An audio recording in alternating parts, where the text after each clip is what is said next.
Unit 9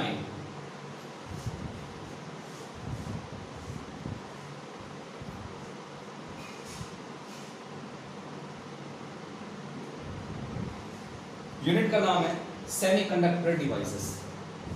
अब ये जो सेमीकंडक्टर डिवाइसेस है ये बहुत ही अलग सा चैप्टर है। केमिस्ट्री के साथ भी इसका कोई ज़्यादा लेना देना नहीं है। जो आज बताऊंगा सिर्फ वही केमिस्ट्री का पार्ट है, कल से तो प्योर फिजिक्स आ जाएगी। ठीक है, सेमीकंडक्टर डिवाइसेस के 3 पार्ट्स हैं, छोटे छोटे पार्ट्स हैं। पहला पार्ट है conductor, insulator and semiconductor. Conductor, insulator and semiconductor, यह है पहला पार्ट। बिल्कुल 3 दिन का पार्ट है, बेसिक पार्ट है। पेपर में भी बहुत कम चांसेस है कि इसमें से कुछ आए। ठीक है, जो दूसरा पार्ट है लेंथी पार्ट है, मुश्किल पार्ट है, क्रिटिकल पार्ट है और एक समझने वाले पार्ट है। क्योंकि अगर तुम आगे जाके इलेक्ट्रॉनिक्स पढ़ते हो, यानी +2 पास करने के बाद तुम ऐसी लाइन लेते हो जिसके अंदर इलेक्ट्रॉनिक्स आता है, तो इलेक्ट्रॉनिक्स की शुरुआत होगी ये सेकंड पार्ट। तो सेकंड पार्ट का नाम वही है जो अपनी यूनिट का नाम है, सेमीकंडक्टर डिवाइसेस।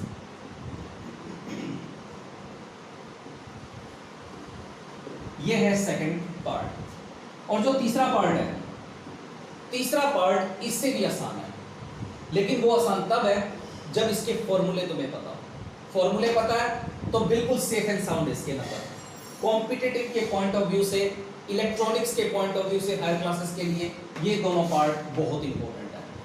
ये पार्ट तो हमें इसलिए करना पड़ता है क्योंकि ये शुरुआत है। अगर ये नहीं करेंगे तो ये समझ में नहीं आएगा, इसलिए। जो तीसरा पार्ट है उसका नाम है लॉजिक गेट्स। और मैंने तुम्हें पहले ही दिन बता दिया था कि जो पेंडेमिक के कारण जो सिलेबस कटा हुआ है वो भी मैं तुम्हें करवा रहा हूँ, ताकि 4-6 महीने के बाद तुम्हें दिक्कत ना आए। आज तुम अगर 30% छोड़ोगे तो कल को 60% ज़्यादा एक्स्ट्रा मेहनत करनी पड़ेगी, कवर अप नहीं होने वाला। तो इसलिए ये चीज़ें आज कर लो क्योंकि टाइम है, बहुत टाइम है। जब तुम रिवाइज करोगे अपने फाइनल ईयर के पेपर के लिए तब अपना 30% सिलेबस छोड़ सकते हो। और तुम्हारे हरियाणा बोर्ड के लिए तो 100% ही है, कोई कटौती नहीं है। क्लियर है? तो बात है आज कंडक्टर, इंसुलेटर और सेमीकंडक्टर की। पहले हम ये करेंगे 3 दिन या 4 दिन, हद से हद। इसके ऊपर लगेंगे 10 दिन, फिर इसके ऊपर फिर वही 3 दिन 4 दिन, मतलब 12-15 दिन का ये पार्ट है। ठीक है, 3-4 दिन तो तुम्हें बहुत आसान आसान सी चीजें मिलेंगी, उसके बाद मुश्किल चीजें आएंगी। लेकिन वो मुश्किल चीजें तभी कवर कर पाओगे जब इसका बेसिक कंसेप्ट क्लियर होगा। तो आज का जो पार्ट है कंडक्टर, इंसुलेटर एंड सेमीकंडक्टर। सबसे पहले तो हमें डिफरेंस पता होना चाहिए। कंडक्टर क्या होता है कंडक्टिविटी की टर्म्स में, इंसुलेटर कंडक्टिविटी की टर्म्स में क्या होता है, और सेमीकंडक्टर कंडक्टिविटी की टर्म्स में क्या होता है। जैसे कि हमें एक बात सिखाई जाती है लोअर क्लासेस से, कंडक्टर ऐसे मटेरियल होते हैं जो इलेक्ट्रिसिटी को बहुत ज़्यादा कंडक्ट करते हैं, जिसके अंदर से इलेक्ट्रिसिटी, जिसके अंदर से करंट आसानी से फ्लो कर जाता हो, उसको हम बोलते हैं कंडक्टर। ठीक है। फिर एक और बात हम पढ़ते हैं इंसुलेटर। इंसुलेटर ऐसे मटेरियल होते हैं जिसके अंदर से करंट, जिसके अंदर से इलेक्ट्रिसिटी पास नहीं कर सकती। ठीक है। अब कंडक्टर ऐसे सब्सटेंस होते हैं जिसकी कंडक्टिविटी काफी हाई होती है। इंसुलेटर ऐसे सब्सटेंस होते हैं जिसकी कंडक्टिविटी बहुत लो होती है। अगर कंडक्टिविटी हाई होती है तो इसका मतलब करंट आसानी से फ्लो कर सकता है, इलेक्ट्रॉन एक जगह से दूसरी जगह पर आसानी से माइग्रेट कर सकता है, मूव कर सकता है। लेकिन जिसकी कंडक्टिविटी बहुत कम हो, उसके अंदर जो इलेक्ट्रॉन्स होते हैं वो बहुत ज़्यादा बाउंडेड होते हैं, वो एक जगह से दूसरी जगह एनर्जी लेकर भी नहीं जा सकते। ठीक है। इसके अंदर करंट पास कर सकता है, इसके अंदर नहीं कर सकता। इसके एग्जाम्पल बहुत सारे हैं, जैसे कि लोहा सबसे बड़ी एग्जाम्पल है। लोहा और लोहा जैसे और भी बहुत सारे मटेरियल है जिसको हम कंडक्टर्स बोलते हैं। इंसुलेटर जैसे ये पेन है, ये पेन एक इंसुलेटर है। प्लास्टिक से बनी हुई चीजें इंसुलेटर है, लकड़ी और लकड़ी से बनी हुई चीजें सारी इंसुलेटर है। ठीक है।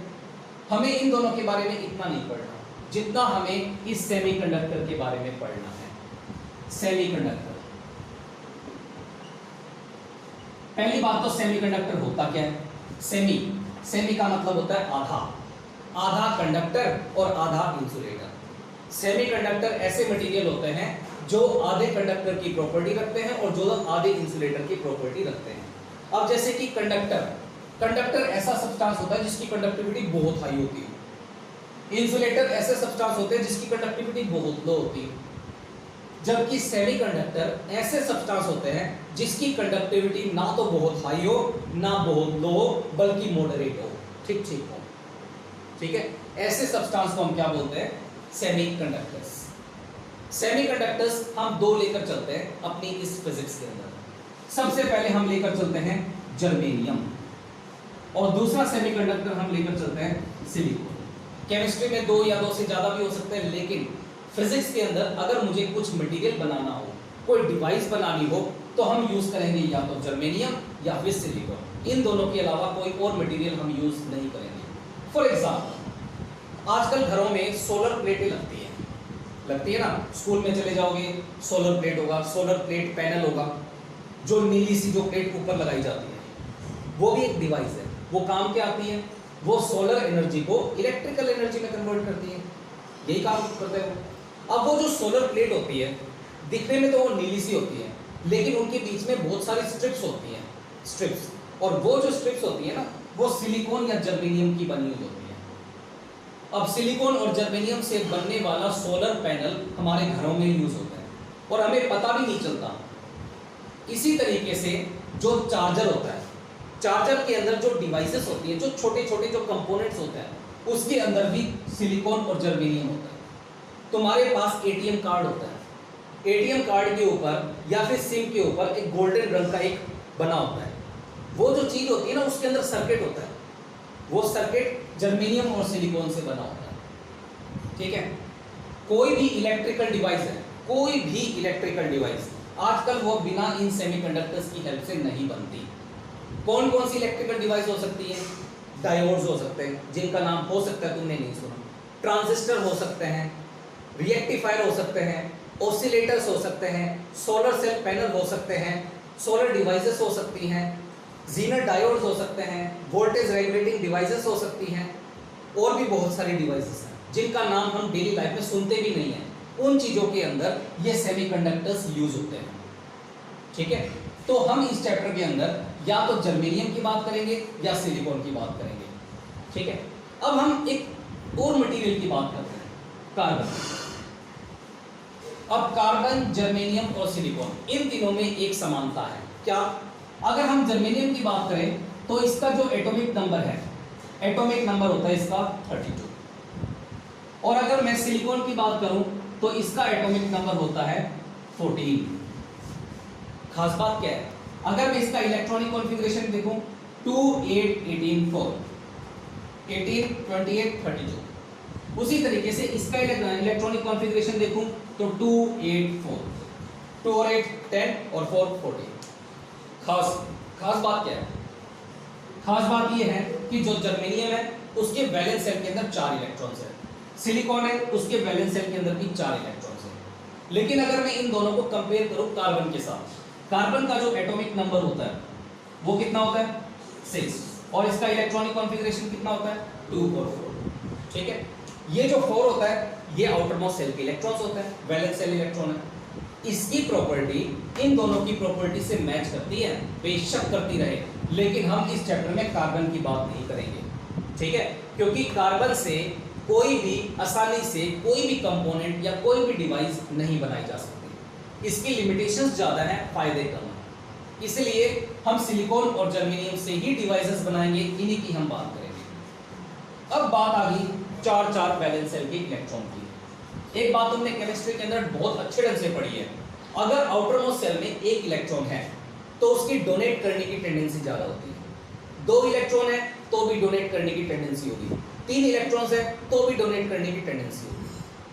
अगर किसी के वैलेंस शेल में 7 इलेक्ट्रॉन्स है तो 1 इलेक्ट्रॉन को लेने की टेंडेंसी होगी, 6 इलेक्ट्रॉन्स है तो 2 इलेक्ट्रॉन को गेन करने की टेंडेंसी होगी, 5 इलेक्ट्रॉन्स है तो 3 इलेक्ट्रॉन्स को गेन करने की टेंडेंसी होगी।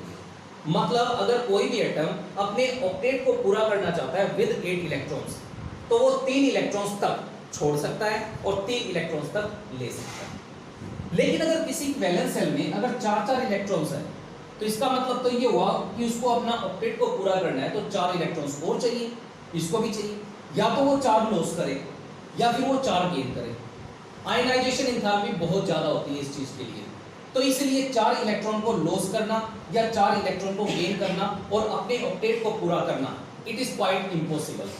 इससे बॉडी का स्ट्रक्चर बदल जाएगा, उसकी सारी प्रॉपर्टीज खत्म हो जाएंगी, ठीक है। तो इसलिए 4 इलेक्ट्रॉन्स को देना और लेना बहुत मुश्किल होता है। इसीलिए ये जो जर्मेनियम है और जो सिलिकॉन है, अपने इलेक्ट्रॉन्स को ना तो डोनेट कर सकते ना ले सकते, बल्कि अपने ऑक्टेट को पूरा करने के लिए वो कोवलेंट बॉन्ड बनाएंगे इलेक्ट्रॉन की शेयरिंग करके। इलेक्ट्रॉन की शेयरिंग करके वो आउटरमोस्ट सेल को अपना पूरा करेंगे, अपने ऑक्टेट को पूरा करेंगे।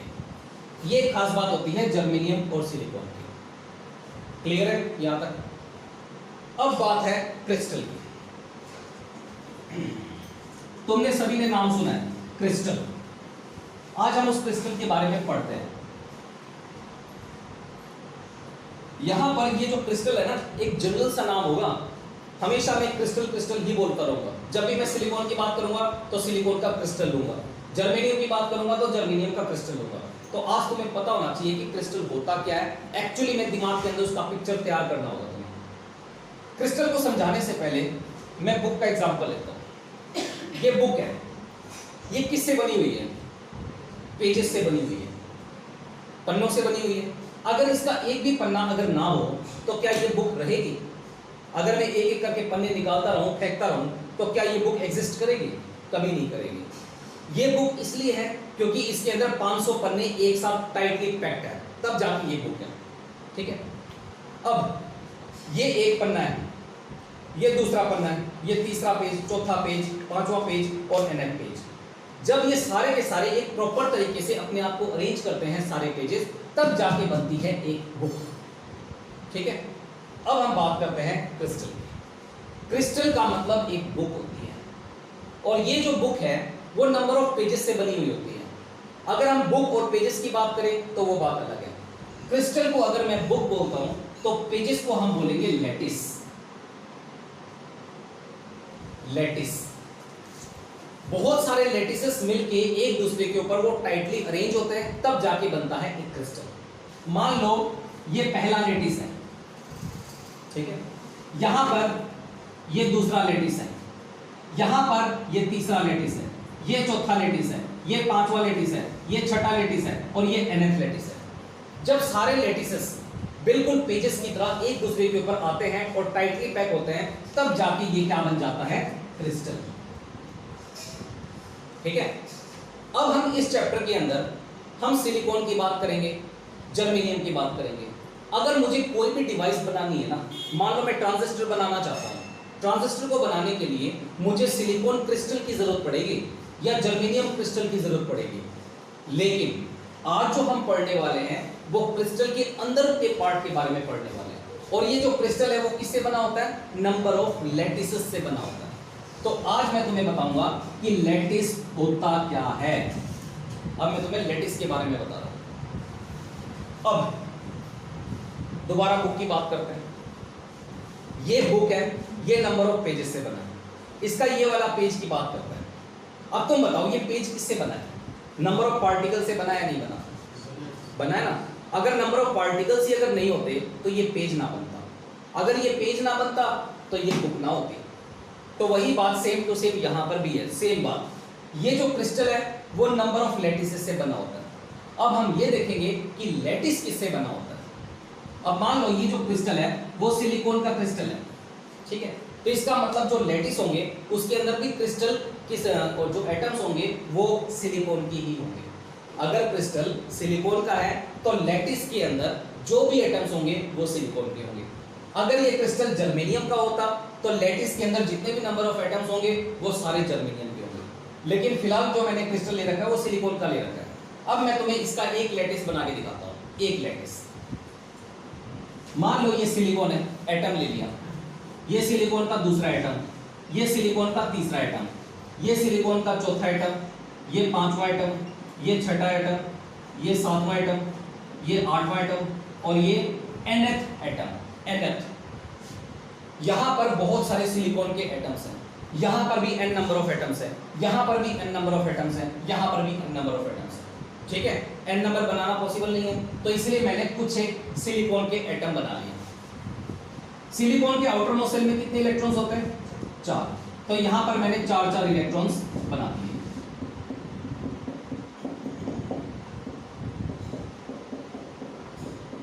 बिल्कुल ऐसे। अब ऑक्टेट में 4 इलेक्ट्रॉन्स तो होते नहीं है, कितने होते हैं? 8। अपने आप को 8 तो करने पड़ेंगे उसको, ना तो वो डोनेट कर सकता 4 को, ना वो 4 ले सकता, क्योंकि आयनाइजेशन एनर्जी की बात आ जाती है, एंथैल्पी की बात आ जाती है, वो हम नहीं पढ़ेंगे। लेकिन फिलहाल वो अपने ऑक्टेट को पूरा करेगा तो शेयरिंग ऑफ इलेक्ट्रॉन की हेल्प से करेगा, इलेक्ट्रॉन की शेयरिंग करेगा, कोवलेंट बॉन्ड बनाएगा, तब जाके उसके ऑक्टेट पूरे होंगे। अब यहां पर ये इलेक्ट्रॉन इसके साथ अपने आप को शेयर करेगा, ये इसके साथ शेयर करेगा, ये इसके साथ करेगा, यहां पर भी शेयरिंग होगी, यहां पर भी शेयरिंग होगी। इस तरीके से n नंबर ऑफ शेयरिंग्स होती है, n number of covalent bonds भी बनते हैं, यहां पर भी होती है, बीच में हर जगह पर इलेक्ट्रॉन की शेयरिंग होती है। तो इस तरीके से बहुत सारे इसके अंदर कोवलेंट बॉन्ड भी बन जाते हैं। अब मैं बीच वाले एक सिलिकॉन के एटम की बात करता हूं, सिर्फ एक की। इस सिलिकॉन के एटम के पास कितने इलेक्ट्रॉन्स थे? 1 2 3 4 थे। अपने ऑक्टेट को पूरा करने के लिए इसने 4 कोवलेंट बॉन्ड बनाए, यहां का इलेक्ट्रॉन इसके साथ, यहां का इलेक्ट्रॉन इसके साथ, यहां का इलेक्ट्रॉन इसके साथ, यहां का इलेक्ट्रॉन इसके साथ। इस तरीके से यहां पे वो अपना ऑक्टेट को पूरा करेगा, लेकिन उससे पहले ये अपने ऑक्टेट को पूरा करता है। 2 2 4 2 6 और 2 8 इलेक्ट्रॉन इसके पास आ चुके हैं, वो भी शेयरिंग के कारण कोवलेंट बॉन्ड को बना के। ठीक है, इस तरीके से यहां पर बहुत सारे कोवलेंट बॉन्ड ऊपर बनते हैं, बहुत सारे इस साइड बनते हैं, बहुत सारे इस साइड, बहुत सारे इस साइड। तो ये पेज की तरह बन जाता है, और इसी पेज को हम क्या बोलते हैं? लैटिस। अगर इस पेज के ऊपर या इस लैटिस के ऊपर एक दूसरा लैटिस आ जाए, फिर उसके ऊपर एक लैटिस और आ जाए, फिर एक लैटिस, फिर एक लैटिस, फिर एक लैटिस, फिर, और इस तरीके से n नंबर ऑफ लैटिसेस एक दूसरे के ऊपर गिरते जाते हैं, गिरते जाते हैं, गिरते जाते हैं, तो लास्ट में क्या बन जाता है? क्रिस्टल बन जाता है। बिल्कुल बुक की तरह पेजेस को इकट्ठा करोगे, टाइटली पैक करोगे, बुक बनेगी बनेगी। और उस बुक की एक लेंथ होती है, ब्रेड्थ होती है, हाइट होती है। बिल्कुल उसी तरीके से चीनी का एक दाना होता है, चीनी का दाना या नमक का दाना। चीनी का एक दाना शुगर क्रिस्टल कहलाता है, क्योंकि चीनी का वो जो दाना होता है ना, उसके अंदर बहुत सारे नंबर ऑफ लैटिसेस होते हैं, बहुत सारे n नंबर ऑफ लैटिसेस।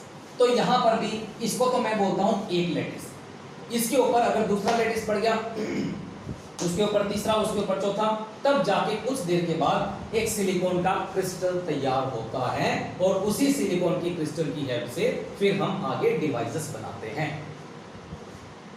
पता चला? कोई डाउट यहां तक? ये तो होगी बात क्रिस्टल की। अब हम बात करते हैं इसके अंदर की।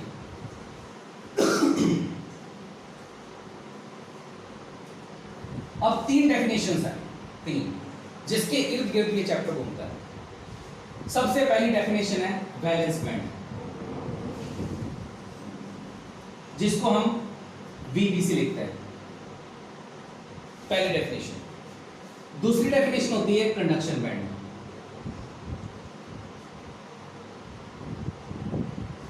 जिसको हम CBC लिखते हैं। तीसरी डेफिनेशन बाद में बताऊंगा। तो सबसे पहले वैलेंस बैंड और फिर कंडक्शन बैंड। यहां पर 2 लेवल्स होते हैं, जैसे कि हमने पीछे भी किया, तुम केमिस्ट्री के अंदर भी करते हो, कि कोई भी जो इलेक्ट्रॉन्स होता है वो अपने लोवेस्ट एनर्जी स्टेट के अंदर रहता है, ये बात केमिस्ट्री के अंदर आती है। और जैसे कि नंबर ऑफ सेल्स होता है, ये एक न्यूक्लियस है, ये है n=1 पहला सेल, ये है n=2 दूसरा सेल। इस तरीके से बहुत सारे नंबर ऑफ सेल्स होते हैं, इन सेल्स के अंदर इलेक्ट्रॉन्स रहते हैं। अब ये जो सेल्स होते हैं ना, उनके कोरेस्पॉन्डिंग होता है एनर्जी लेवल्स, उनके कोरेस्पॉन्डिंग होता है एनर्जी लेवल्स। अब हम यहां पर 2 एनर्जी लेवल ड्रॉ करते हैं। एक सिंपल सी बात बताऊंगा, फिर हम आएंगे इन डेफिनेशंस के ऊपर। एक होता है सबसे lower energy level, lower energy level, जहां पर इलेक्ट्रॉन्स या फिर सारे इलेक्ट्रॉन्स या फिर बहुत सारे इलेक्ट्रॉन्स एग्जिस्ट करते हैं। कोई भी जो पार्टिकल होता है, कोई भी इलेक्ट्रॉन होता है, वो अपने लोएस्ट से लोएस्ट एनर्जी लेवल पे एग्जिस्ट करते ही करते हैं। ठीक है, अब बात है इस बैंड की, इसको हम बोलते हैं अपर एनर्जी स्टेट, अपर एनर्जी स्टेट या फिर एक्साइटेड स्टेट भी बोल सकते हो। यहां पर इलेक्ट्रॉन्स है अपनी लोएस्ट एनर्जी E1 के साथ। अब मैं इस इलेक्ट्रॉन को लोअर एनर्जी लेवल से अपर एनर्जी लेवल तक पहुंचाना चाहता हूं, तो इसके लिए मैं इसको क्या दूं, एनर्जी दूंगा, और वो जो एनर्जी होती है वो h न्यू के बराबर होती है। E is equal to H nu, nu का मतलब फ्रीक्वेंसी, h का मतलब प्लैंक्स कांस्टेंट। जैसे ही ये एनर्जी आई और इस इलेक्ट्रॉन के ऊपर गिरी तो ये इलेक्ट्रॉन यहां पर हो जाएगा अनस्टेबल, क्योंकि उसकी एनर्जी बढ़ गई। वो अपने लोअर एनर्जी स्टेट के अंदर कम से कम एनर्जी के साथ रह सकता है, ज्यादा से ज्यादा एनर्जी के साथ नहीं रह सकता। उसको फिर जाना पड़ेगा हायर एनर्जी स्टेट के अंदर या फिर एक्साइटेड स्टेट के अंदर। यहां पर इलेक्ट्रॉन आ गया, अब उसके पास जो एनर्जी है वो E2 है। पहले E1 थी, बहुत कम थी, यहां पर एग्जिस्ट करता था, लेकिन अब E2 है, बढ़ गई, यहां पर वो एग्जिस्ट नहीं कर पाएगा, ना यहां पर कर पाएगा ना यहां पर कर पाएगा, बस वो अपने आप को स्टेबलाइज करने के लिए जरूर आ गया। यहां पर ये जो इलेक्ट्रॉन है वो 10 टू द पावर -8 सेकंड के बाद यहां पर रुक ही नहीं सकता। हद से हद वो इतने टाइम तक यहां पर रुक सकता है, उसके बाद वो नीचे आएगा और अपनी ही जगह पर आएगा। जब वो नीचे आएगा तो उतनी ही एनर्जी को छोड़ के आएगा जितनी एनर्जी वो लेकर गया था। कितनी लेकर गया था, h न्यू, और इतनी ही एनर्जी वो छोड़ देगा, जिसको हम बोलते हैं ट्रांजिशन। ठीक है, ये बात तो हम कर चुके, केमिस्ट्री के अंदर भी आती है, तुमने प्लस वन में के अंदर भी पढ़ी होगी। लेकिन आज बात लोअर एनर्जी लेवल या अपर एनर्जी लेवल से कुछ परे है। तो सबसे पहली डेफिनेशन आती है वैलेंस बैंड, फिर आती है कंडक्शन बैंड। अब मैं तुम्हें बता रहा हूं कि Vb क्या होता है और Cb क्या होता है।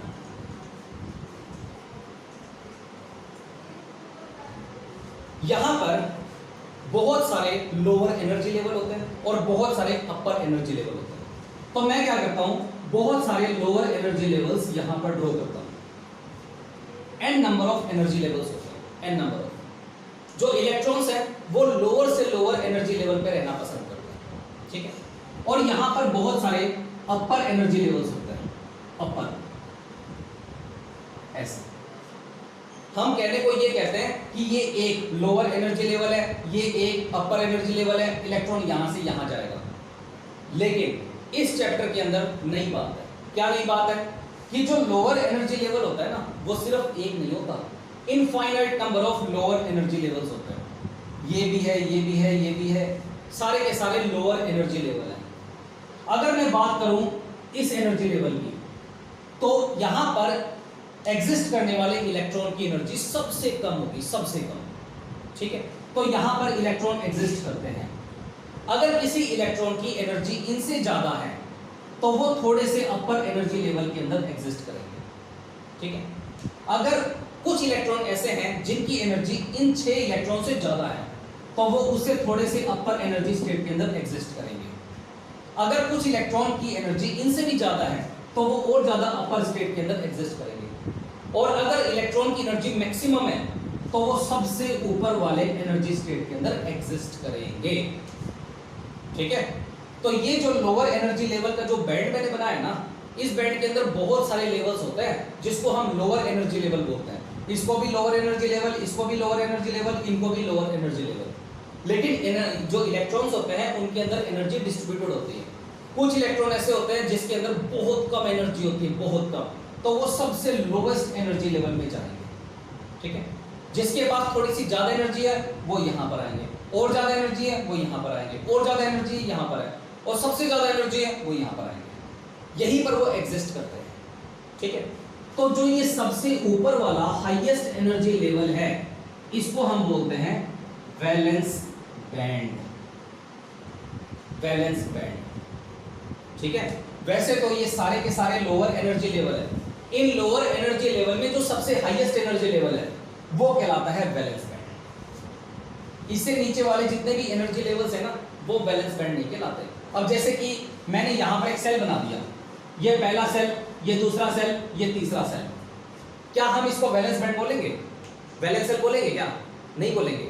इसको हम बोलेंगे इनर मोस्ट सेल। इसके अंदर एक ही वैलेंस सेल होता है और ये है वो आउटर मोस्ट। तो यहां पर भी कुछ वैलेंस बैंड होता है। वैलेंस बैंड का मतलब है जो लोअर एनर्जी लेवल है उसका जो हाईएस्ट, वो कहलाता है वैलेंस बैंड। मतलब सिर्फ इसी बैंड को हम वैलेंस बैंड बोलते हैं। इसके कॉरेस्पॉन्डिंग बहुत सारे लोअर एनर्जी लेवल्स होते हैं जहां पर इलेक्ट्रॉन एग्जिस्ट करते हैं और वैलेंस बैंड के अंदर भी इलेक्ट्रॉन एग्जिस्ट करते हैं। लेकिन यहां पर एग्जिस्ट करने वाले इलेक्ट्रॉन्स की एनर्जी यहां पर एग्जिस्ट करने वाले इलेक्ट्रॉन्स की एनर्जी से काफी कम होती है। यहां पर वही इलेक्ट्रॉन एग्जिस्ट करते हैं जिन इलेक्ट्रॉन्स की एनर्जी यहां के इलेक्ट्रॉन्स की एनर्जी से ज्यादा हो। ठीक है, तो इस लोअर एनर्जी लेवल को बोला जाता है वैलेंस बैंड, जहां पर इलेक्ट्रॉन 0 केल्विन टेम्परेचर के ऊपर एग्जिस्ट करते हैं। और 0 केल्विन कितना होता है? -273 डिग्री सेल्सियस। इस टेम्परेचर के ऊपर जितने भी इलेक्ट्रॉन्स होते हैं ना, मैक्सिमम वो इसी वैलेंस बैंड के अंदर एग्जिस्ट करते हैं। इसका मतलब ये नहीं कि लोअर एनर्जी लेवल के अंदर कोई इलेक्ट्रॉन नहीं है, यहां पर भी है और यहां पर भी है।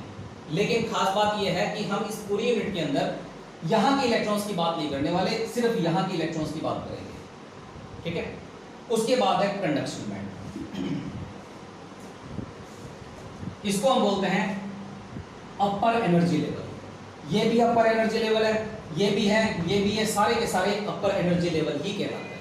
ठीक है, अब ये इलेक्ट्रॉन है, मैं एक इलेक्ट्रॉन की बात करूंगा, अब इसको ध्यान से सुनना, आगे काम आएगी ये चीजें। ये इलेक्ट्रॉन है, ये अपने वैलेंस बैंड के अंदर बिल्कुल स्टेबल है अपनी मिनिमम एनर्जी के साथ। लेकिन अब मैं इसको अनस्टेबल करना चाहता हूं। अगर मैं इसको अनस्टेबल करूंगा तो कैसे करूंगा? इसको अमाउंट ऑफ हीट या लाइट प्रोवाइड करके। जब इस इलेक्ट्रॉन के पास सफिशिएंट अमाउंट ऑफ एनर्जी आएगी तो वो इलेक्ट्रॉन अनस्टेबल हो जाएगा, उसके बाद वो तो ऊपर जाएगा। ऊपर कहां? अगर इसको थोड़ी एनर्जी मिली, हो सकता है वो ऊपर जाएगा, क्योंकि थ्रेशोल्ड एनर्जी होती है, मिनिमम एनर्जी इसको देनी पड़ती है ताकि ये इलेक्ट्रॉन यहां से यहां जाए। अब 100 नंबर का पेपर लिया, 32 आ गए तो फेल, 33 आ गए तो पास।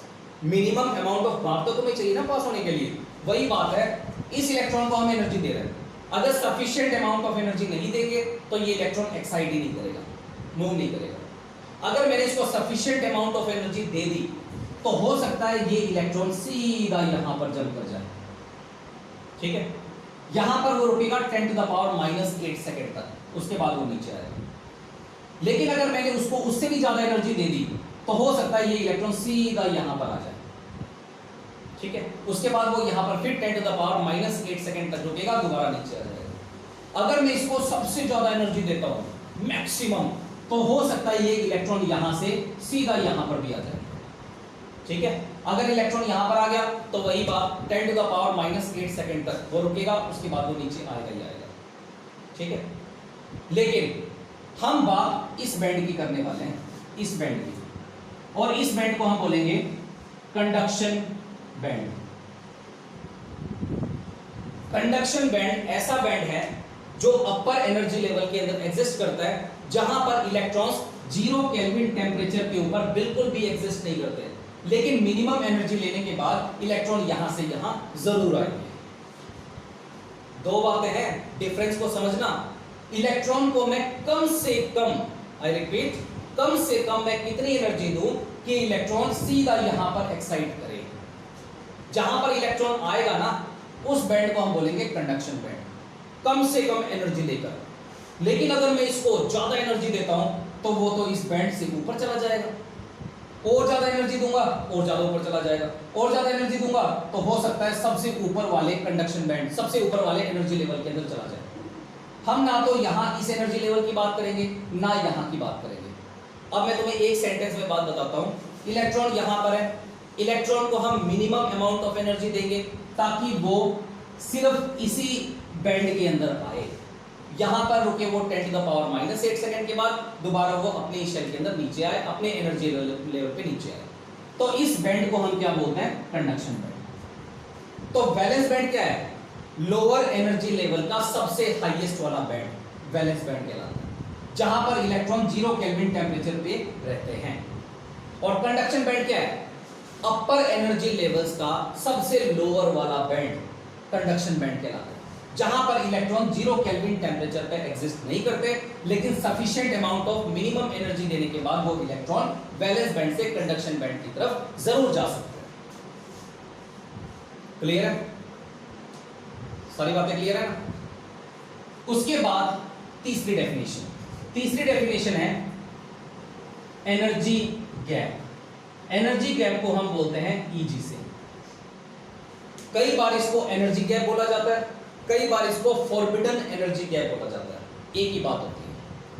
फॉरबिडन एनर्जी गैप या फिर एनर्जी गैप, वैलेंस बैंड और कंडक्शन बैंड के बीच का ये वाला गैप होता है। पहली बात तो ये जो एनर्जी गैप होता है ना, वो एनर्जी होती है, एनर्जी जिसको हम इलेक्ट्रॉन वोल्ट के अंदर मेजर करते हैं। जूल एक एनर्जी की यूनिट है, अर्ग एक एनर्जी की यूनिट है, उसी तरीके से इलेक्ट्रॉन वोल्ट भी एनर्जी की यूनिट है। अब यहां पर इलेक्ट्रॉन्स वैलेंस सेल के अंदर हैं। अब वैलेंस सेल के अंदर इलेक्ट्रॉन वो तो है स्टेबल, अपने आप को वो ऊपर क्यों ले जाए जबकि वो यहां पर स्टेबल है। लेकिन अगर वो ऊपर जाएंगे तो सफिशिएंट अमाउंट ऑफ एनर्जी लेकर जाएंगे। तो कम से कम मैं इस इलेक्ट्रॉन को कितनी एनर्जी दूं ताकि वो सीधा इस वैलेंस सेल के अंदर चला जाए। उस मिनिमम अमाउंट ऑफ एनर्जी को हम बोलते हैं एनर्जी गैप या फिर फॉरबिडन एनर्जी गैप। एक ही बात है। तो एनर्जी गैप क्या होता है? वैलेंस बैंड और कंडक्शन बैंड के बीच का गैप होता है जितनी एनर्जी लेकर वैलेंस सेल का इलेक्ट्रॉन कंडक्शन सेल के अंदर चला जाए, मिनिमम अमाउंट ऑफ एनर्जी, उसको हम बोलते हैं फॉरबिडन एनर्जी गैप या फिर एनर्जी गैप। ठीक है, ये जो एनर्जी गैप होता है इसकी कुछ ना कुछ वैल्यू होती है और उसको हम लिखते हैं इलेक्ट्रॉन वोल्ट के अंदर। क्लियर? अब ये जो कंडक्शन बैंड है, ये जो वैलेंस बैंड है, या तो वो सिलिकॉन का होगा या जर्मेनियम का होगा ही होगा क्योंकि वो क्रिस्टल है। अगर हम बात करें जर्मेनियम की, तो जर्मेनियम के केस में जो एनर्जी गैप होता है वो होता है 0.72 इलेक्ट्रॉन वोल्ट। और जो सिलिकॉन होता है, सिलिकॉन के केस में जो एनर्जी गैप होता है वो होता है 1.1 इलेक्ट्रॉन वोल्ट। इसका क्या मतलब है? इसका ये मतलब है कि अगर मैंने ये वैलेंस बैंड और कंडक्शन बैंड जर्मेनियम क्रिस्टल के कोरिस्पोंडिंग लिए हैं और इलेक्ट्रॉन सारे वैलेंस सेल के अंदर एग्जिस्ट करते हैं, वैलेंस बैंड के अंदर एग्जिस्ट करते हैं, तो मुझे इलेक्ट्रॉन को कंडक्शन बैंड तक पहुंचाने के लिए कम से कम इतनी एनर्जी देनी पड़ेगी। क्लियर है? कोई डाउट यहां तक? दूसरी बात, अगर ये वैलेंस बैंड और कंडक्शन बैंड अगर ये सिलिकॉन की क्रिस्टल के कोरिस्पोंडिंग होता, सिलिकॉन के क्रिस्टल का होता, तो उस टाइम इलेक्ट्रॉन सारे के सारे वैलेंस बैंड के अंदर है, स्टेबल है, लेकिन वो कंडक्शन बैंड के अंदर तब जाएंगे जब मैं कम से कम 1.1 इलेक्ट्रॉन वोल्ट एनर्जी उस इलेक्ट्रॉन को प्रोवाइड करूंगा। चाहे मैं हीट की फॉर्म में अप्लाई करूं, चाहे मैं लाइट की फॉर्म में अप्लाई करूं, चाहे मैं पोटेंशियल की फॉर्म में अप्लाई करूं, चाहे इलेक्ट्रिक फील्ड की फॉर्म में अप्लाई करूं, मैं अगर इसको कम से कम अगर इतनी एनर्जी दूंगा तब जाके सिलिकॉन क्रिस्टल के वैलेंस सेल के इलेक्ट्रॉन्स एक्साइटेड स्टेट यानी कंडक्शन बैंड के अंदर जाएंगे, उससे पहले नहीं जाएंगे। अब अगर मैं जैसे कि सिलिकॉन की बात करते हैं, मिनिमम एनर्जी कितनी है? 1.1, लेकिन अगर मैं इलेक्ट्रॉन को दे रहा हूं 0.9 इलेक्ट्रॉन वोल्ट एनर्जी, तो क्या इलेक्ट्रॉन कंडक्शन बैंड की तरफ माइग्रेट कर जाएंगे? बिल्कुल भी नहीं करेंगे। हाँ, वो एब्जॉर्ब कर लेंगे उस एनर्जी को, अनस्टेबल हो जाएंगे, लेकिन माइग्रेट नहीं करेंगे। माइग्रेट करने के लिए इतनी एनर्जी तो कम से कम देनी पड़ेगी। ये थ्रेशोल्ड वैल्यू है जिसको हम एनर्जी गैप या फॉरबिडन एनर्जी गैप से जानते हैं। क्लियर है? अब आ जाओ बिल्कुल शुरुआत की बात पे। मैंने जब ये चैप्टर अभी शुरू करवाया था 15-20-25 मिनट पहले, तो मैंने तुम्हें दो डेफिनेशन बताई थी, कंडक्टर की, इंसुलेटर की और सेमीकंडक्टर की, वो भी कंडक्टिविटी की टर्म्स में। कंडक्टर वो होता है जिसकी कंडक्टिविटी बहुत ज्यादा होती है, इंसुलेटर वो होते हैं जिसकी कंडक्टिविटी बहुत कम होती है, सेमीकंडक्टर वो होता है जिसकी कंडक्टिविटी ना तो बहुत ज्यादा होती है ना बहुत कम होती है। बताया था ना? ये तो होगी तीनों की definition in terms of conductivity. अब हम in terms of energy gap, in terms of energy band, उनके टर्म्स में हम तीनों को डिफाइन करेंगे। ठीक है?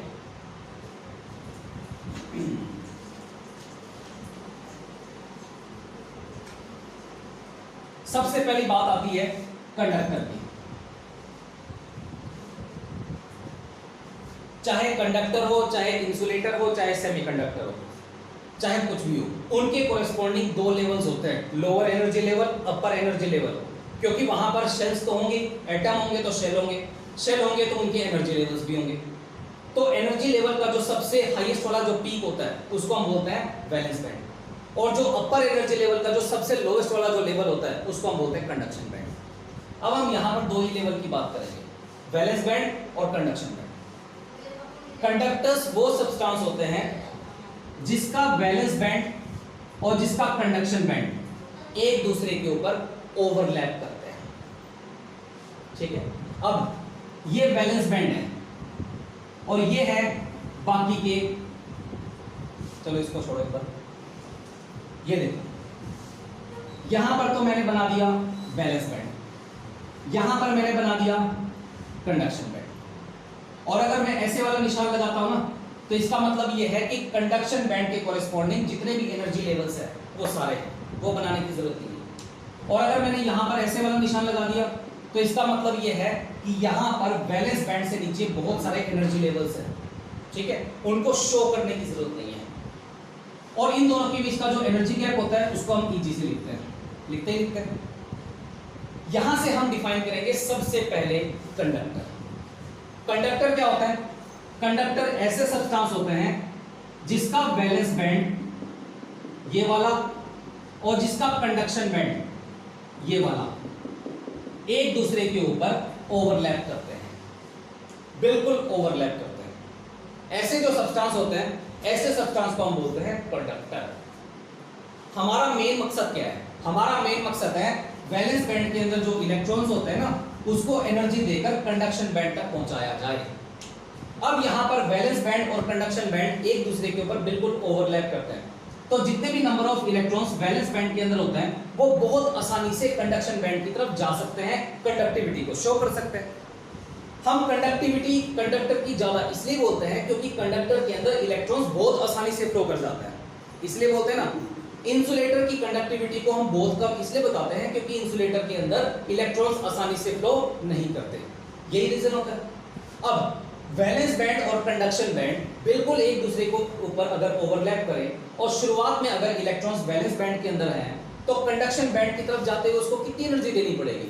छोटी सी, बिल्कुल छोटी सी एनर्जी तो देनी पड़ेगी। अब एक कील है तुम्हारे पास, कील, लोहे की कील, अगर तुम उसको सेल के साथ जोड़ दो या इलेक्ट्रिसिटी के साथ जोड़ दो तो क्या उस कील के अंदर करंट आएगा? नहीं आएगा, आएगा ना।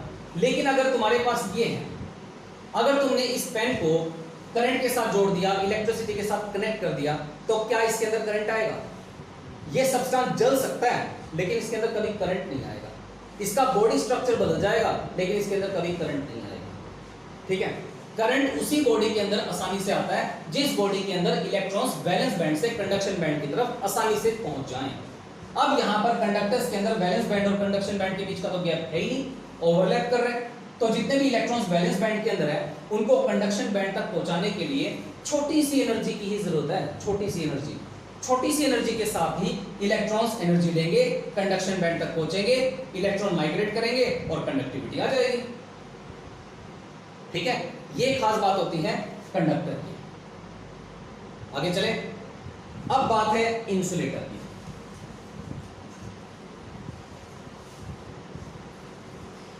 इंसुलेटर के अंदर अगर तुम कितना ही बड़ा मोटा तगड़ा कनेक्शन क्यों ना कर दो इलेक्ट्रिसिटी के साथ, उसके अंदर कभी भी करंट फ्लो नहीं करता। मान लो तुम्हारे पास एक लकड़ी का टुकड़ा है बड़ा सारा, पूरा का पूरा पेड़ है, उसको अगर तुमने इलेक्ट्रिसिटी के साथ कनेक्ट कर दिया, चाहे 5000 वोल्ट के साथ कर दो, उस जो वुड है, जो लकड़ी है, वो जल जाएगी लेकिन उसके अंदर कभी भी करंट फ्लो नहीं करेगा। ठीक है, वही बात सेम टू सेम यहां पर भी है। इंसुलेटर के केस में दो एनर्जी लेवल्स होता है, एक होता है वैलेंस बैंड और एक होता है कंडक्शन बैंड। जितने भी नंबर ऑफ इलेक्ट्रॉन्स होते हैं वो शुरुआत में वैलेंस बैंड के अंदर होता है, लेकिन प्रॉब्लम ये है वैलेंस बैंड और कंडक्शन बैंड का जो एनर्जी गैप होता है वो 3 इलेक्ट्रॉन वोल्ट से ज्यादा होता है। अगर हम कंडक्टर की बात करें तो वैलेंस बैंड और कंडक्शन बैंड तो एक दूसरे के ऊपर ओवरलैप करते हैं, उनके बीच का तो कोई एनर्जी गैप है ही नहीं, छोटी सी एनर्जी लेकर वो आगे जा सकता है। लेकिन इंसुलेटर के केस में वैलेंस बैंड और कंडक्शन बैंड के बीच का गैप इतना ज्यादा है कि इलेक्ट्रॉन यहां से लेकर यहां तक जा ही नहीं सकते, इम्पॉसिबल है। ठीक है, अब मैं कहता हूं कि 3 इलेक्ट्रॉन वोल्ट से ज्यादा एनर्जी गैप है इंसुलेटर का। ठीक है, अब एक दिमाग वाला क्वेश्चन बताऊंगा। ये इलेक्ट्रॉन है और ये लकड़ी का टुकड़ा है, लकड़ी के टुकड़े के कॉरेस्पॉन्डिंग में बात कर रहा हूं वैलेंस बैंड और कंडक्शन बैंड की। अभी मैंने तुम्हें बोला है कि वैलेंस बैंड और कंडक्शन बैंड के बीच का जो एनर्जी गैप होता है वो 3 इलेक्ट्रॉन वोल्ट से ज्यादा होता है। इसका मतलब ये हुआ कि 3 इलेक्ट्रॉन वोल्ट से ज्यादा एनर्जी अगर मैं उसको दूंगा तो यहां का इलेक्ट्रॉन यहां पर पहुंच सकता है, कंडक्टिविटी आ सकती है। ठीक है, अब मैं देता हूं, लेट कर लिया, इसको मैं एनर्जी दे देता हूं 5 इलेक्ट्रॉन वोल्ट। तो तुम बताओ क्या इलेक्ट्रॉन इंसुलेटर के केस में 5 इलेक्ट्रॉन वोल्ट एनर्जी लेकर क्या यहां से यहां जाएगा? क्या इंसुलेटर के केस में ये चीज इंपॉसिबल है। 5 इलेक्ट्रॉन वोल्ट दे दिया, हो सकता है ये ले ले, लेकिन 5 इलेक्ट्रॉन वोल्ट के कारण वो इंसुलेटर ही डिस्ट्रॉय हो जाएगा इलेक्ट्रॉन्स के जाने से पहले। अभी मैंने तुम्हें बताया लकड़ी का टुकड़ा है, उसको अगर तुम इलेक्ट्रिसिटी के साथ जोड़ दोगे 220 वोल्ट के साथ, तो हो सकता है इसके ऊपर कोई असर ना पड़े। लेकिन अगर तुम ज्यादा एनर्जी दोगे, 5000 वोल्ट के साथ इसको जोड़ दोगे, तो ये तो जल जाएगी। इलेक्ट्रॉन को ट्रांसफर करना तो दूर, ऊपर से जल हो जाएगी, यानी बॉडी स्ट्रक्चर इसका बिगड़ जाएगा। वही बात है, अभी मैंने तुम्हें बोला है कि इलेक्ट्रॉन वैलेंस बैंड के अंदर होते हैं 3 इलेक्ट्रॉन वोल्ट से ज्यादा एनर्जी लेवल, 3 इलेक्ट्रॉन वोल्ट से ज्यादा वोल्ट की एनर्जी लेकर यहां का इलेक्ट्रॉन यहां पर चला जाएगा, अभी मैंने बोला है। लेकिन अगर तुम 3 इलेक्ट्रॉन वोल्ट से ज्यादा वोल्ट की एनर्जी अगर इसको दे दोगे ना, तो ये इलेक्ट्रॉन जाएगा तो बाद में, लेकिन पहले वो सब्सटेंस ही जल जाएगा, खत्म हो जाएगा। इसलिए बोला जाता है कि इंसुलेटर के अंदर इलेक्ट्रिसिटी को कंडक्ट नहीं करवाया जा सकता, क्योंकि एनर्जी गैप बहुत ज्यादा होता है। ठीक है, अब तुम बताओ डायमंड, डायमंड क्या होता है? इंसुलेटर होता है, कंडक्टर होता है? इंसुलेटर। डायमंड के केस में जो एनर्जी गैप होता है ना, वो 6 इलेक्ट्रॉन वोल्ट से ज्यादा होता है, और बाकी जितने भी इंसुलेटर्स हैं उनके केस में 3 इलेक्ट्रॉन वोल्ट से ज्यादा होता है, 6 से कम होता है। लेकिन डायमंड एक ऐसा इंसुलेटर है जिसके केस में एनर्जी गैप 6 इलेक्ट्रॉन वोल्ट से ज्यादा होता है। ठीक है, ये तो था इंसुलेटर। अब बात वो जिसके बारे में हमें डिटेल में पढ़ना है, तीसरी बात है सेमीकंडक्टर।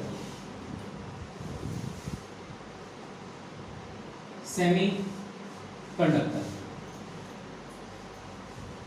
सेमीकंडक्टर वो बॉडी होती है जिसके कॉरेस्पॉन्डिंग वैलेंस बैंड और कंडक्शन बैंड, इन दोनों के बीच का गैप ना तो कंडक्टर जितना कम होता, ना इंसुलेटर बहुत ज्यादा होता, बल्कि ठीक ठीक सा होता है।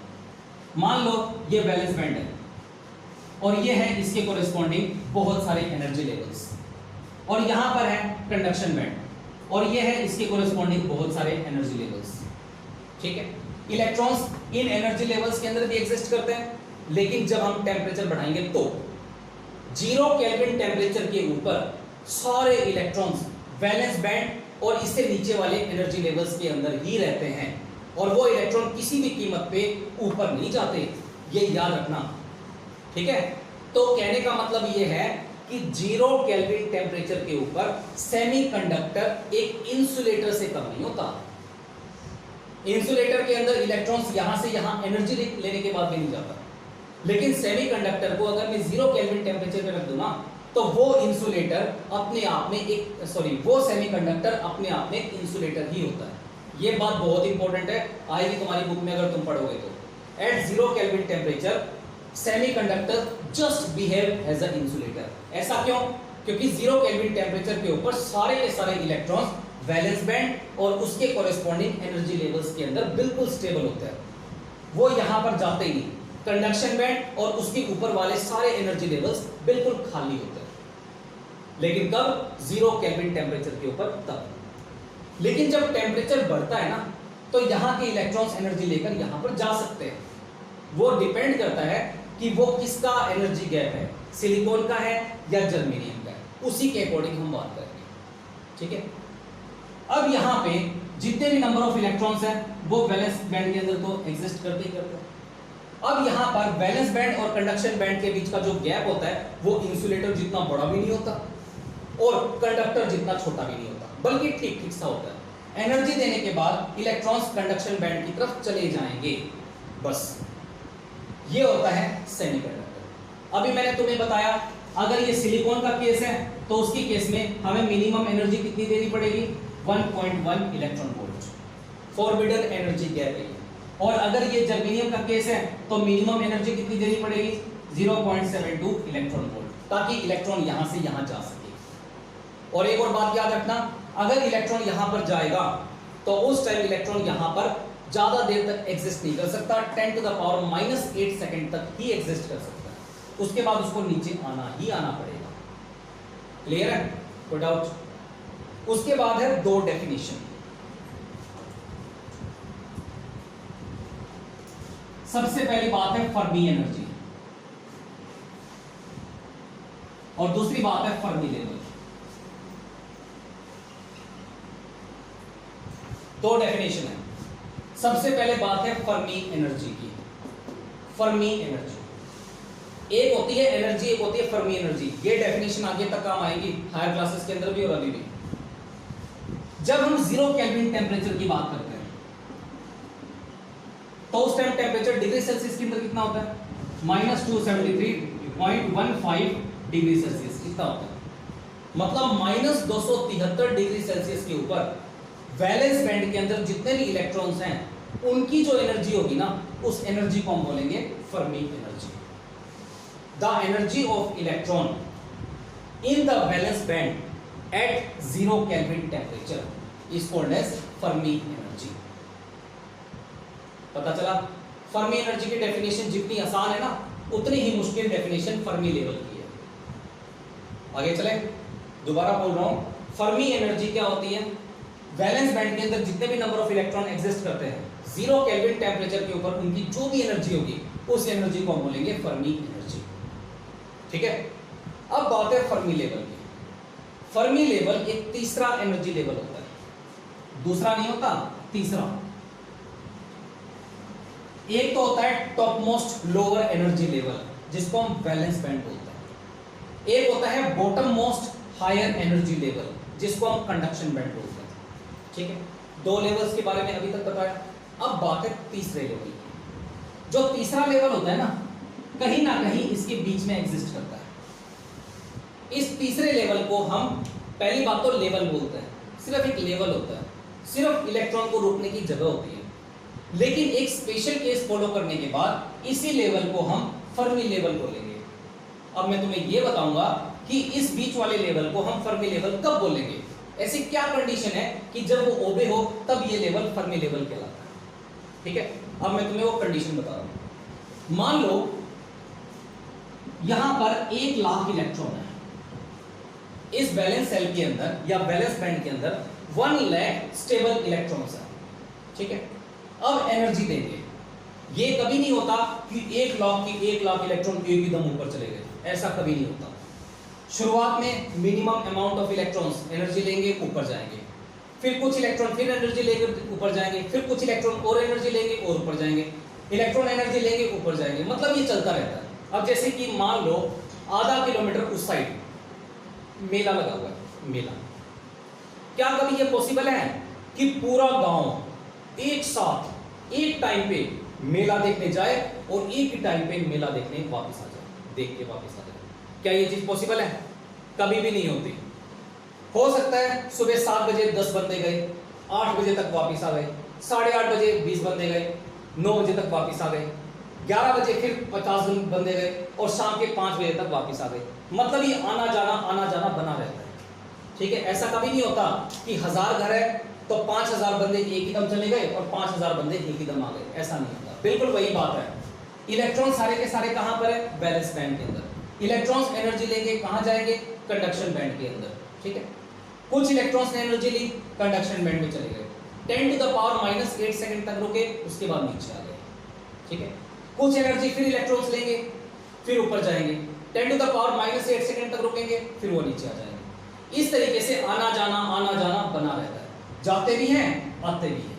ठीक है, जिस टाइम एक पर्टिकुलर टाइम ऐसा आता है जब यहां पर 50,000 इलेक्ट्रॉन्स एग्जिस्ट करना शुरू कर देते हैं। टोटल नंबर ऑफ इलेक्ट्रॉन्स कितने थे बैलेंस बैंड के अंदर? 1 लाख, और उस टाइम ये कंडक्शन बैंड बिल्कुल खाली था। ठीक है, एक नई बात मैं तुम्हें बताता हूं, जब बैलेंस बैंड के अंदर इलेक्ट्रॉन्स हैं तो सबसे ज्यादा स्टेबल है। एनर्जी लेगा, जाएगा कंडक्शन बैंड के अंदर, वो वहां पर रुकेगा 10⁻⁸ सेकंड तक, उसके बाद वो नीचे आएगा। जब वो नीचे आएगा तो उसको दूसरा लेवल मिलेगा। इस लेवल के अंदर वो कुछ ज्यादा टाइम के लिए रुकता है। कितने टाइम के लिए? 10⁻⁻4 सेकंड तक। अब तुम बताओ 10⁻⁻8 ज्यादा है, 10⁻⁴ ज्यादा है? 10⁻⁴ सेकंड ज्यादा है। तो यहां पर वो कम टाइम के लिए रुकता है, लेकिन यहां पर वो डबल टाइम के लिए रुकता है। जितना टाइम यहां पर रुकेगा ना, उतना डबल टाइम यहां पर लगाएगा। और उसके बाद वो नीचे आएगा, ठीक है। तो यहां पर अगर 1 lakh number of total electrons हैं, ऊपर गए नीचे आए, ऊपर गए नीचे आए, और जिस टाइम यहां पर 50,000 नंबर ऑफ इलेक्ट्रॉन्स एग्जिस्ट करना शुरू कर दें, मतलब 1 लाख के आधे 50,000, तो यहां पर जिस टाइम भी 50,000 नंबर ऑफ इलेक्ट्रॉन्स एग्जिस्ट करेंगे ना, उस टाइम इस लेवल को फर्मी लेवल बोलेंगे। पता चला? एक्चुअली में ये कुछ होता नहीं है, कुछ भी नहीं होता, ये सिर्फ डॉटेड लाइन, एक बाउंड्री होती है जहां पर इलेक्ट्रॉन्स यहां के मुकाबले में डबल टाइम रुकते हैं, ठीक है। तो यहां पे जिस टाइम पे आधे number of electrons, total number of electrons के आधे नंबर ऑफ इलेक्ट्रॉन्स एग्जिस्ट करना शुरू कर देंगे, उस टाइम इस लेवल को फर्मी लेवल बोलेंगे, ठीक है बात। ऊपर नीचे जाएंगे, ऊपर नीचे जाएंगे, लेकिन यहां पर 50,000 नंबर ऑफ इलेक्ट्रॉन्स एक टाइम में रुकेंगे ही रुकेंगे, और उस टाइम बनेगा ये level as a Fermi level. और उससे पहले वो फर्मी लेवल नहीं था, उससे पहले तो बस एक डॉटेड लाइन थी और कुछ नहीं। क्लियर है? अब ये जो फर्मी लेवल है ना, वो जरूरी नहीं है कि हमेशा बीच में ही एग्जिस्ट करे, वो ऊपर भी शिफ्ट हो सकती है, नीचे भी शिफ्ट हो सकती है, वो डिपेंड करता है कंडीशन के ऊपर। अब कंडीशन कौन सी है? ये जो सेमीकंडक्टर्स होते हैं ना, वो दो तरीके के होते हैं। एक तो होता है प्योर सेमीकंडक्टर, एक होता है इम्प्योर सेमीकंडक्टर, ठीक है। अब जैसे कि तुम ज्वेलरी बनवाते हो, प्योर गोल्ड से तो ज्वेलरी कभी नहीं बनती, उसको थोड़ा सा इम्प्योर किया जाता है और फिर उससे ज्वेलरी बनाई जाती है, ये तो तुमने सुना ही होगा। बिल्कुल ऐसे ही प्योर सिलिकॉन या प्योर जर्मेनियम किसी काम का नहीं होता। प्योर सिलिकॉन और प्योर जर्मेनियम से ना हम कोई डिवाइस बना सकते, ना आसानी से कोई और चीज बना सकते, किसी काम का ही नहीं होता, कोई कंडक्टिविटी नहीं होती उसकी। अगर मुझे सिलिकॉन और जर्मेनियम को अगर यूज में लेके आना है ना, मुझे उसके अंदर इंप्योरिटी मिक्स करनी ही करनी पड़ेगी, जिसको हम बोलेंगे डोपिंग। तुमने केमिस्ट्री में पढ़ा होगा डोपिंग। डोपिंग का मतलब होता है प्योर सिलिकॉन और जर्मेनियम को इम्प्योर करना, उसको हम बोलेंगे डोपिंग। डोपिंग करना बहुत ज्यादा जरूरी होता है, तभी उसकी कंडक्टिविटी बढ़ती है, तभी हम उससे आगे डिवाइसेस बना सकते हैं, ठीक है यहां तक। अब यहां पर बात ये फर्मी लेवल की है। अगर हम डोपिंग नहीं करते, मान लो बिल्कुल प्योर सिलिकॉन है या फिर बिल्कुल प्योर जर्मेनियम है, उसका क्रिस्टल है, उसके केस में वैलेंस बैंड भी होगा, कंडक्शन बैंड भी होगा, फर्मी लेवल भी होगा। लेकिन अगर प्योर जर्मेनियम या प्योर सिलिकॉन या प्योर सेमीकंडक्टर अगर होगा, तो फर्मी लेवल हमेशा बिल्कुल मिड पॉइंट पे एग्जिस्ट करेगा, बिल्कुल बीचों बीच, ठीक है। लेकिन अगर मैं डोपिंग कर दूं, मान लो हमने प्योर जर्मेनियम के अंदर कुछ मिक्स कर दिया, कुछ इंप्योरिटी मिक्स कर दी, या फिर प्योर सिलिकॉन के अंदर कुछ इंप्योरिटी मिक्स कर दी, तो उस टाइम ये फर्मी लेवल बीच में एग्जिस्ट नहीं करेगा। या तो वो कंडक्शन बैंड की तरफ शिफ्ट हो जाएगा, या वो वैलेंस बैंड की तरफ शिफ्ट हो जाएगा। और अगर हमने बाई चांस अगर डोपिंग इंप्योरिटी का मिक्स होना बहुत ज्यादा कर दिया, एक्स्ट्राऑर्डिनरी, तो उस टाइम ये फर्मी लेवल कंडक्शन बैंड के अंदर ओवरलैप भी कर जाता है, और उस टाइम ये फर्मी लेवल वैलेंस बैंड के अंदर भी चला जाता है, ओवरलैप कर जाता है। तो डोपिंग नहीं करोगे, फर्मी लेवल बीच में, डोपिंग कर दोगे, फर्मी लेवल शिफ्ट हो जाएगा या तो ऊपर या नीचे, कई बार अंदर भी चला जाता है, यहां पर भी और यहां पर भी। वो डिपेंड करता है कि हम मिक्स कितना कर रहे हैं इंप्योरिटी को, उस हिसाब से। क्लियर है सारी बातें? कोई डाउट? तो ये बात तुम्हें बुक में मिले ना मिले, एक बात याद रखना, 10 टू द पावर -8 सेकंड तक यहाँ, 10 टू द पावर -4 सेकंड तक यहाँ। क्लियर है? तो ये था बेसिक कंसेप्ट। कल हम दो तरीके से सेमीकंडक्टर को क्लासिफाई करेंगे, एक तो होगा इंट्रिंसिक सेमीकंडक्टर, एक होगा एक्सट्रिंसिक सेमीकंडक्टर। इंट्रिंसिक सेमीकंडक्टर का मतलब प्योर सेमीकंडक्टर जिसके अंदर कोई इंप्योरिटी नहीं है, और एक्सट्रिंसिक सेमीकंडक्टर का मतलब इम्प्योर सेमीकंडक्टर जिसके अंदर दुनिया भर की इंप्योरिटी है। और एक बात याद रखो, इंप्योरिटी मिक्स हम करते हैं कंडक्टिविटी को राइज करने के लिए। क्लियर है? अब वो कंडक्टिविटी कैसे राइज करती है, कल आए। ठीक है? तक तो आज इतना ही करते हैं और आगे